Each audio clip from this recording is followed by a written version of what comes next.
Forbes calls it the must-have office toy, but kids love it. Here's Jamie Yukas with the Fidget Spinner.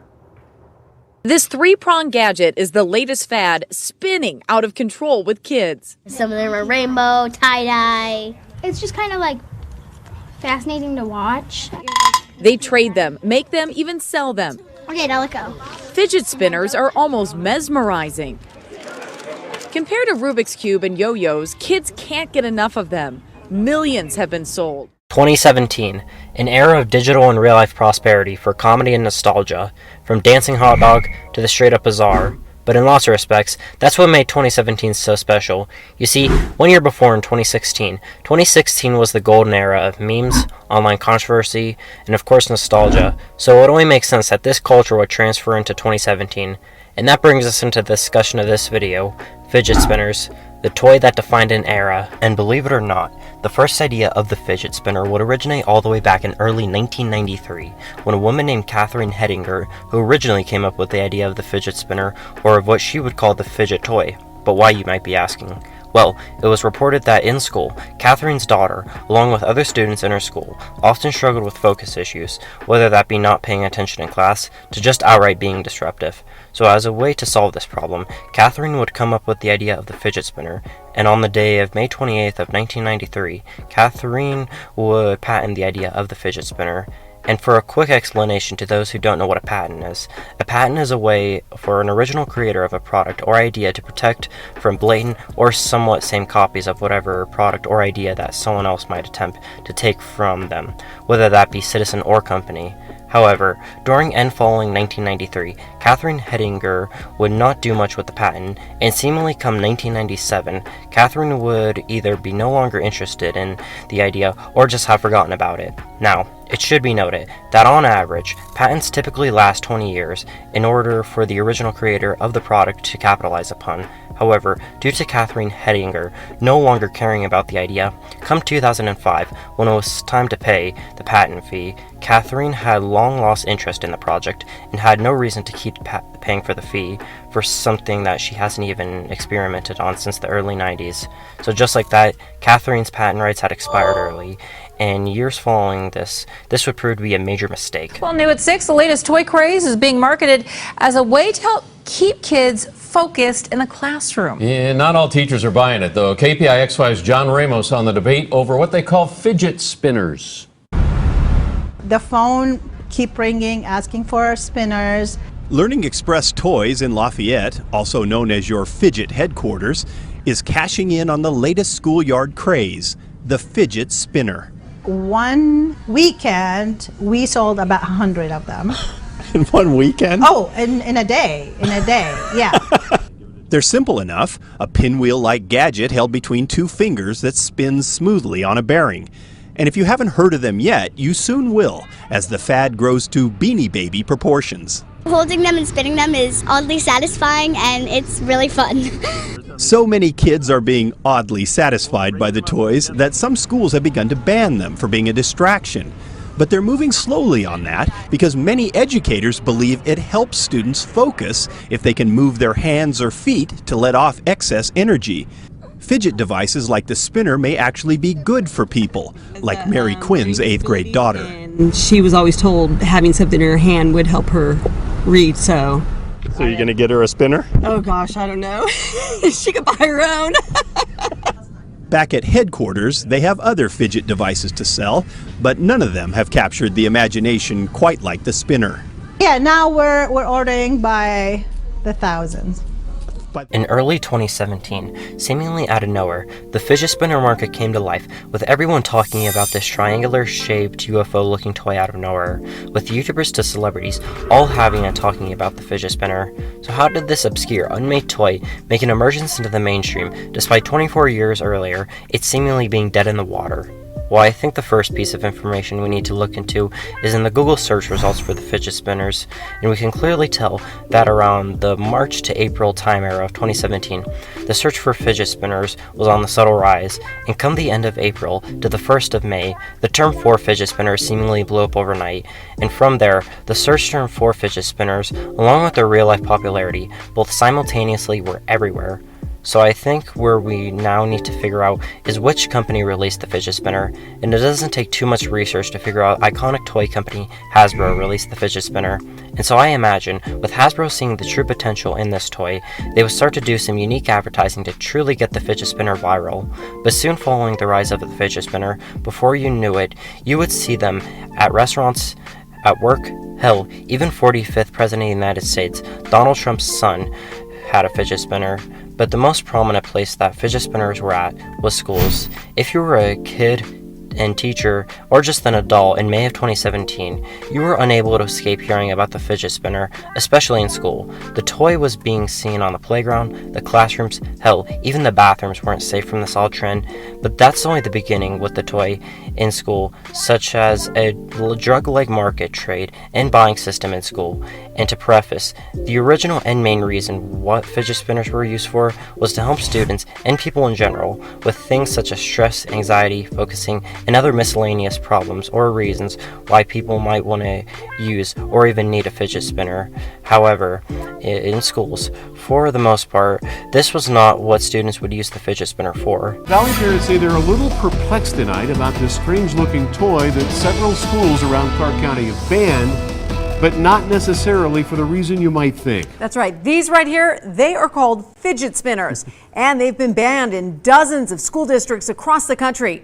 13 Action News reporter Annalise Ortiz found out what parents out there need to know.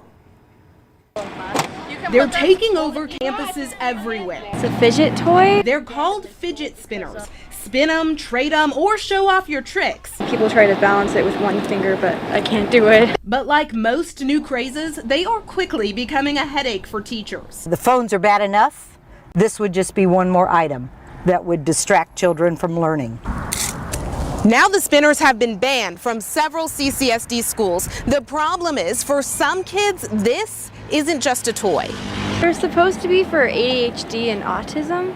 Experts say spinners can help kids with ADHD or autism focus, and it could help them control compulsive habits. A lot of our kids have self-stimulatory behaviors, which is typically a repetitive motion of some kind, whether it's spinning or flapping their hands. So what do you do if your kid relies on this distraction to pay attention?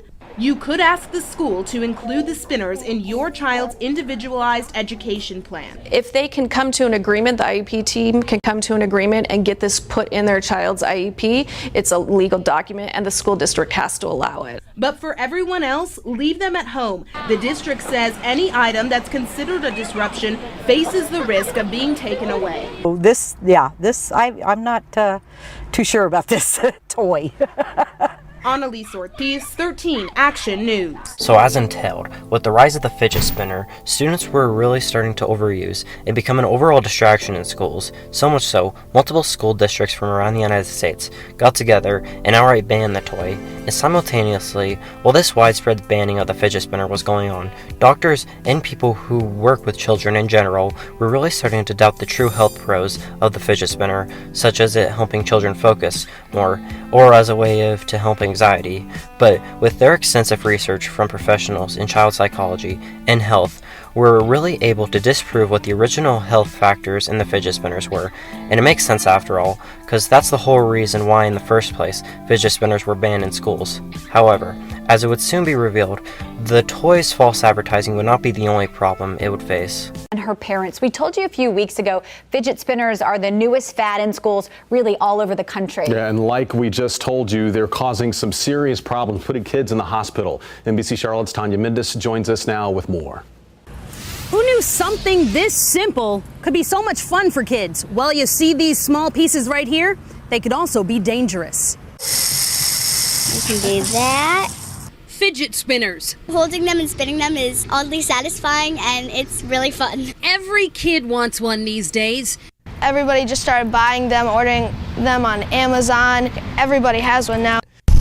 But now the craze spinning out of control, as this harmless fun may be harmful to your kids. I'm going to use razor blades and I'm going to attach them and then we're gonna see what we can cut with it. It's gonna be dope. Dares popping up online challenging kids to strap razor blades to the spinners. And now, reports of a child nearly choking to death after the metal bushings from the spinner fell off. They're not FDA approved, so there's no regulation in terms of how they're made. You don't know where they're being made or kind of the conditions that they're being made in. So you really don't know exactly what you're getting when you get these toys. So as entailed, there was a major safety issue with the fidget spinner, such as the bearings, especially in young children, with their small metal circular frame. If a child does what often a child does best at, such as chew or eat something they aren't supposed to, this could lead to problems involving them and a fidget spinner, such as messing with the fidget spinner to pop out the bearings, in turn to chew on the metal bearings, in turn swallowing it. And believe it or not, this was a fairly consistent problem upon young fidget spinner owners, such as when an Australian boy named Angus Jarvin was rushed to the emergency room after his mother Jade Jarvin had taken him, where soon following it was reported that Angus had passed the toy painfully after 48 hours, and thankfully was not hurt or shocked during and or following the incident. But it was reported that how this happened was when Angus was playing with the toy in bed, had, due to the fidget spinner's already broken frame from damage prior, the bearing had popped right out of the frame into Angus's mouth, where in turn Jade Jarvin had discovered. And this was not the only reported danger with the toy, from eye damage to a fidget spinner causing $2,000 worth in tooth damage to a young child. However, for some individuals, they would use the fidget spinner for more malicious reasons. Such on June 29th of 2017, when an oddly thin man between his 20s to 30s attempted to lure two kids in his vehicle by attempting to lure the kids, promising them fidget spinners. Thankfully, the kids were wiser than what the creep thought, so after informing the gas station attendee, he would tell the creepy man to leave. But unfortunately, the man was never identified following the incident. Another creeper incident to occur with fidget spinners were at a rise in June of 2017, when a 39-year-old man named Chad Ralston was caught with his pants down in St. Mary's, Ohio, when it was reported that the man had went to two separate playgrounds and went to expose himself to multiple children. When caught, authorities reported that the man lured kids closer to him via fidget spinners to young children, and when the children would get close enough, he would drop his pants. Thankfully, unlike the gas station creep, the man was caught and went to face third-degree felony charges of importuning and a first-degree misdemeanor charge for public indecency. Not just that, but company Target would ban the fidget spinner for the toy reportedly being found with lead in it. And I imagine, with this taking off of store shelves with the fidget spinner toy, couldn't have come at a better time, because by this point in the fidget spinner's life, come the end of the summer of 2017, it was starting to take a notable dip in terms of sales and popularity overall. And believe it or not, by this point, when the fidget spinner had hit its peak popularity, people had started to wonder what the original creator of the toy, Catherine Hedinger, was making off of her major invention. Well, it turns out that Catherine was making exactly $0 off of her fidget spinner idea. As mentioned, in 2005, Catherine had decided not to revoke her patent rights to her fidget spinner product, and by this point in 2017, when the fidget spinner toy had grossed around $500 million in worth for the companies that were producing the toy, Catherine was not so happy about this. In turn, she would set up a website, both in effort to make some profit off of her fidget spinner idea, and also to set up for future projects Catherine was working on. But despite losing so much money off of not patenting the product, Catherine has gone on to say, quote-unquote, "I like the confirmation that I knew the product would work." So even though Catherine was unhappy about her not getting any profit directly off of her own invention, she would still be positive about the attention and growth of her idea. But come late 2017, when by this point the fidget spinners were at an all-time high, the toy eventually started to take a notable decline in sales and popularity overall, and come 2018, the fidget spinner fad had died out and was nowhere to be found. So overall, I think that the fidget spinner trend of 2017 was a truly unique one that we just don't see anymore. And it makes sense after all, because 2016 through 2017 was a defining era for this type of toy. It truly refined from the shape to the playing mechanic on what 2016 and 2017 was all about, randomness and fun. But with that, I hope you all have a great day.